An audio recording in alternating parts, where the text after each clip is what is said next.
The morning I finally stopped waiting for him to choose me, I made coffee the way I always do, 1 cup, because he'd already left to pick her up. That detail still gets me. He would wake up early on Saturdays, shower, put on the gray Henley I bought him for his birthday, and be out the door before I finished brushing my teeth. And I would stand in our kitchen in Naperville, watching the coffee drip into the pot, telling myself this was fine, that it meant nothing, that my husband driving 40 minutes each way to spend the day with his college girlfriend was just him being a decent human being. I told myself that for almost 8 months. It started the previous October, when he ran into her at a conference in Chicago. He mentioned it casually over dinner. "Oh, I saw Fiona today. She's doing consulting work now. Crazy, right?" And I nodded and passed him the bread and didn't think much of it. They dated for 2 years in their mid-20s. It ended mutually, he said.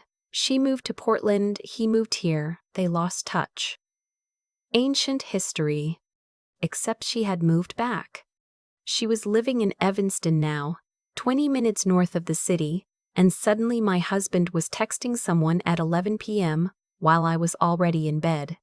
I noticed because the light from his phone lit up the ceiling. I didn't ask. I told myself I was being paranoid. By December, they were getting brunch every other Sunday. He told me she was going through a hard time, a bad breakup, some health stuff. Her support system was thin. He said she needed a friend.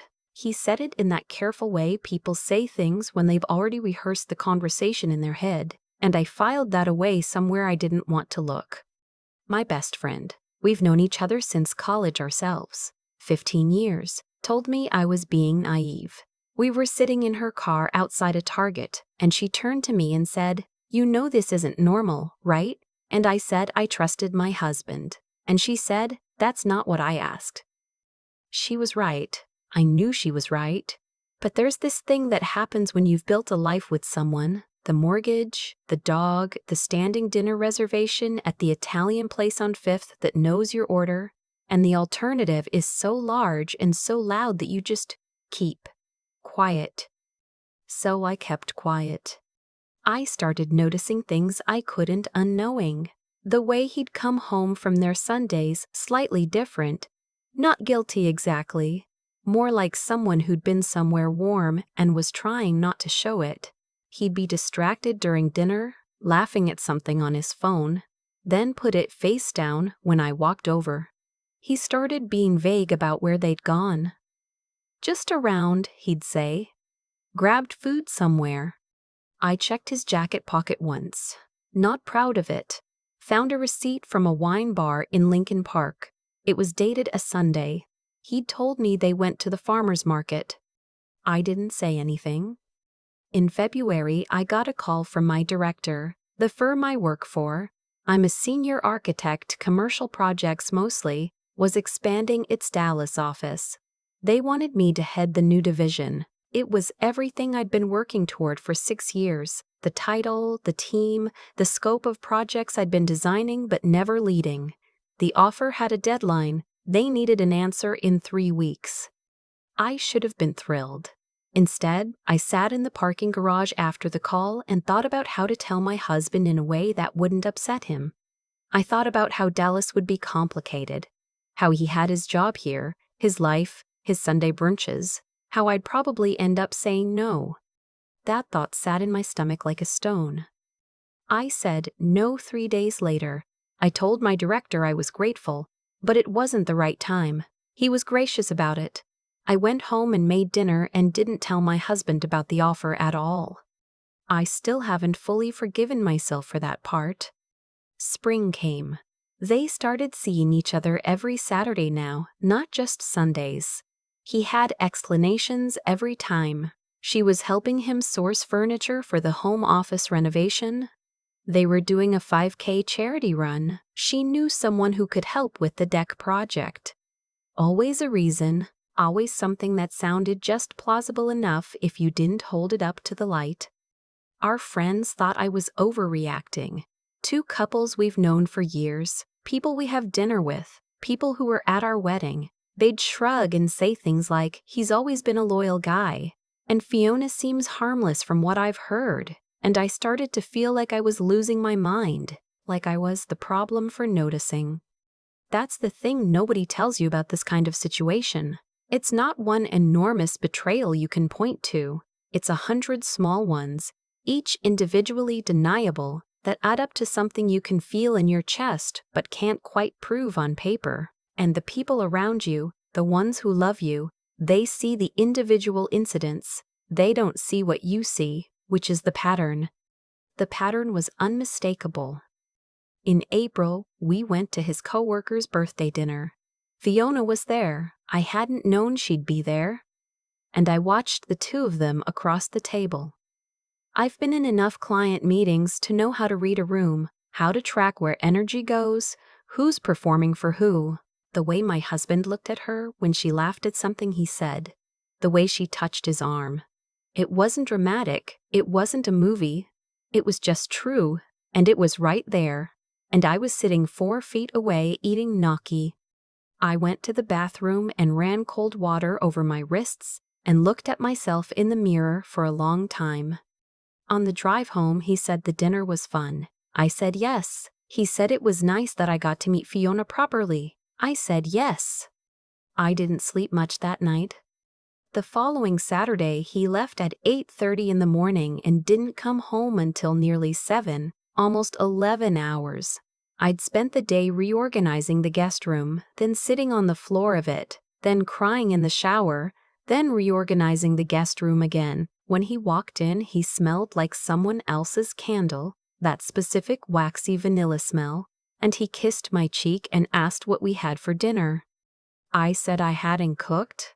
He said that was fine. He heated up leftover soup and sat on the couch and turned on a game, and I sat next to him and looked at the side of his face and thought, I don't know who you are anymore. I don't know if I ever did. The next morning, I called my director. I told him I'd reconsidered. He paused for a long moment and then said the position had been filled internally. I sat at the kitchen table for a very long time after that call. 3 weeks later, my husband came home on a Tuesday, a regular Tuesday, nothing special, and told me he needed to talk. He sat down across from me and said that he knew I'd been upset lately, that he could feel the tension, and that he wanted to clear the air. He said Fiona was going through something real and she needed him, and he wasn't going to apologize for being a good friend. He said friendship meant showing up. He said he wished I could understand that. I asked him if that's all it was. He said he couldn't believe I was asking that. I asked again. He looked at me with something I can only describe as exhaustion. Not guilt, exhaustion. Like I was the one making things hard. And he said, if you can't trust me to have a friendship without turning it into something else, I don't know what to tell you. Maybe we want different things. Maybe we want different things. I heard those words and something in me went very, very still. I said, you might be right. He blinked. He'd expected crying, probably, or anger, or more questions. He hadn't expected that. I got up, poured my coffee, and went to my home office and closed the door. That night, after he was asleep, I called my director back. I told him I was sorry for the back and forth. I told him I was ready to relocate. He was quiet for a moment and then said there might still be a path. The internal hire hadn't officially started yet. There was another conversation to be had. He'd make some calls. I spent the next 2 weeks being very calm and very busy. I called my attorney. She's handled 2 cases for colleagues of mine. Excellent, no nonsense. And I told her I needed to understand my options. We live in Illinois. She walked me through what equitable distribution looks like, what documentation I'd need, what the process typically involves. She was practical and kind and did not once make me feel stupid for having taken this long. I pulled my financial records. I had been meticulous about this since we bought the house. My mother always said, keep your own files. You'll thank yourself one day. So it wasn't hard. I had everything. I made copies. I put them somewhere he wouldn't find them. I told my best friend what I was planning. She cried a little. I didn't. I was too focused by then. My director called on a Friday afternoon. The Dallas position was mine if I wanted it. Formal offer by end of business, start date 6 weeks out, relocation package included. I said yes before he finished the sentence. I didn't tell my husband that night, or the next night. I needed a few more days to get my paperwork in order, to have a second conversation with my attorney, to figure out the logistics of what comes next. I've always been better at executing a plan than sitting with uncertainty, so I gave myself something to execute.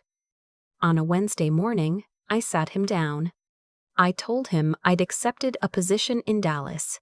I told him it was the opportunity I'd turned down in February, the one I hadn't mentioned at the time, because I'd been too busy making my life smaller to fit around his.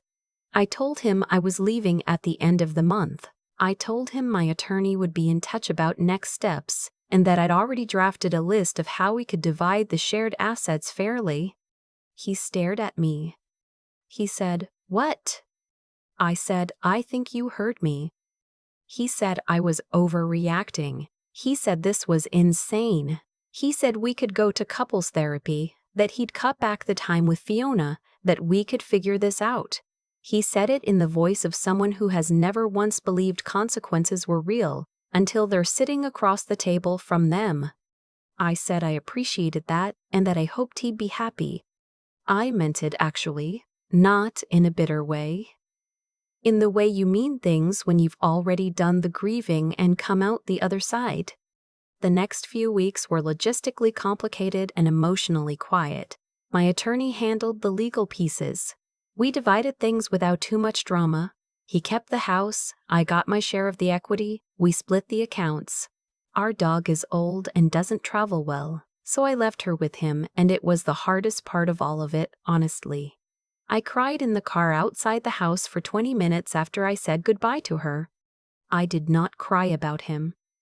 My last day in Illinois was a Thursday. I had one bag checked and one carry-on and a manila folder with my new lease agreement, my new health insurance information, and the formal employment contract from the firm. I'd shipped most of my things the week before. My flight boarded at 6:15 a.m. out of O'Hare. At 5:37, standing at my gate with my boarding pass and a terrible airport coffee, I took a photo. Just me, the departure board behind me. Dallas at the top of the list. My hair wasn't done. I was wearing the old gray hoodie I've had since grad school. I was smiling in a way I haven't smiled in probably 2 years. I sent it to my husband. He texted back 4 minutes later, "What is this?" I sent back, "My view." He didn't respond after that. I boarded the plane. I put my bag in the overhead. I sat down in the window seat and watched the tarmac and thought about the last 8 months. The coffee I used to drink alone on Saturday mornings.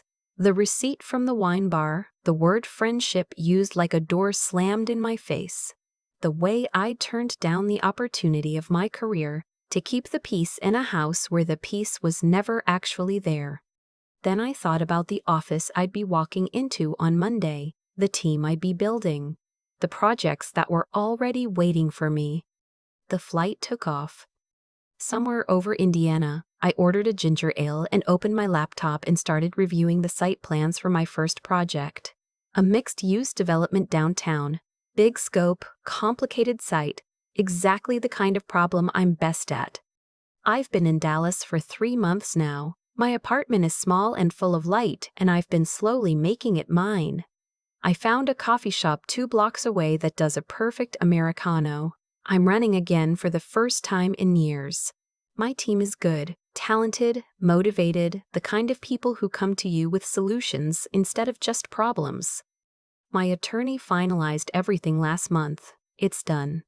My best friend visited last weekend. We sat on my little balcony and drank wine and watched the city, and she said, "You look like yourself again." I didn't know how to explain that I feel more like myself than I have in years. Maybe since before the wedding. Maybe, since before I started making myself smaller and quieter and more manageable to keep someone comfortable who was never going to choose me first anyway. I heard through someone, we both know that my husband and Fiona are together now. Official. I'm not surprised. I think I always knew, the same way you know something is wrong with an old structure before you can see the crack. You can feel it in the walls. I hope they're happy. I mean it. I'm happy. And I built that myself, from the one decision I almost didn't make. The decision to stop waiting and just go. I keep thinking about the version of me who said no to Dallas the first time. She was standing in a parking garage, phone still warm from the call, and she talked herself out of the best opportunity of her career in about 90 seconds. Not because she didn't want it. Not because she wasn't ready, because she had spent so long making herself smaller that it had started to feel like the responsible thing to do. Like consideration. Like love. That's what I've had to sit with the most. Not what my husband did, but what I did. The ways I quietly edited myself down. Turned off the lights in rooms of my own life so someone else could be comfortable. There's no villain in that part of the story. Just a slow drift I allowed, choice by choice, until I looked up and didn't recognize the distance I'd traveled from myself. What I know now is that the drift doesn't reverse on its own. You have to make a decision, usually a hard one, usually at the exact moment you feel least capable of making it, and you have to do it anyway. Not out of anger, not to prove something, just because you finally understand that no one else is going to hand you back the life you set down. Fiona didn't take anything from me. She didn't have the power to. What happened in that marriage was a collapse of honesty. His, yes, but mine too. I wasn't honest about what I was watching happen. I wasn't honest about what I needed. I kept the peace so carefully that I lost the thread of what I actually thought and wanted and deserved. That's a failure of integrity, and it's mine to own. The intelligence piece came later. After I cried on the floor of the guest room and reorganized it twice, something shifted. I stopped asking how could he and started asking what do I actually know and what do I do with it? That's a different kind of question. It requires you to look clearly at a situation without letting the hurt distort the picture. It requires you to be honest about what the evidence actually shows, even when the evidence is painful. And then, it requires you to act from that clarity instead of from fear. The fear says, stay, manage, minimize. Clarity says, you already know. The part I'm most proud of, and I don't say that lightly, is that I didn't blow anything up. I didn't send the angry text or make the dramatic scene, or wait for him to do something unforgivable enough to justify leaving. I just got very quiet, made a plan, and executed it. That took something out of me I didn't know I had. A kind of steadiness that had to be built deliberately, day by day, while everything else felt unstable. My best friend said I looked like myself again when she visited. I think what she meant is that I looked awake. Present in my own life in a way I hadn't been in years. That's what happens when you stop using all your energy to hold a shape that doesn't fit you anymore. Dallas was never really about Dallas. It was about finally deciding that my ambitions, my career, my future, they weren't secondary considerations. They were the point. I had just forgotten that for a while. I don't regret the marriage. I learned things in it I couldn't have learned another way. But I am grateful, genuinely grateful for the Tuesday night he sat across from me and said, maybe we want different things. Because he was right, and he gave me the permission I'd been too afraid to give myself. I walked through that gate at O'Hare, and I didn't look back. Not because I wasn't sad, but because I finally wanted the thing in front of me more than the thing behind me. That's the only way through as far as I can tell. You grieve what was real, you let go of what wasn't, and then you get on the plane.